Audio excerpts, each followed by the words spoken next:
그동안 대북 특사들은 그게 남북 정상회담과 북핵 문제 돌파구 마련을 위해 파견됐습니다. 2000년엔 박지원, 임동원 특사가 첫 남북 정상회담을 이끌었고 2007년에도 김만복 당시 국정원장이 방북해 2차 남북 정상회담을 성사시켰습니다. 반면 북핵 문제에 있어서는 특사의 역할에 한계를 보였습니다.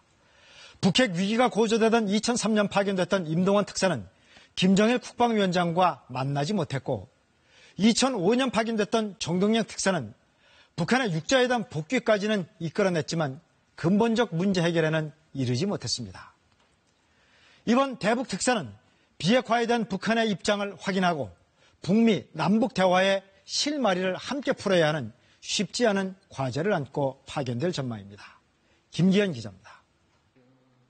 문재인 정부 첫 대북 특사는 평창올림픽을 계기로 물꼬가 터진 대화 분위기를 북미 대화로 연결시키기 위한 승부수로 보입니다. 비핵화를 전제로 한 대화에 임하겠다는 미국과 핵 보유국을 기정사실화한 상태에서 군축 회담을 하려는 북한 사이의 간극을 어떻게 좁힐 수 있느냐가 관건입니다.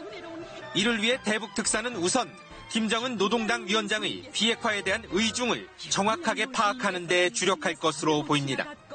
북한이 이제 과연 국제사회랑 타협할 의사가 있는지 먼저 확인하는 것이 또 매우 중요합니다. 이어 북미 대화를 위해선 최소한 비핵화 원칙에 대한 동의가 필요하다는 미국의 입장을 설명하며 관련 의지를 표명하도록 설득할 것으로 보입니다.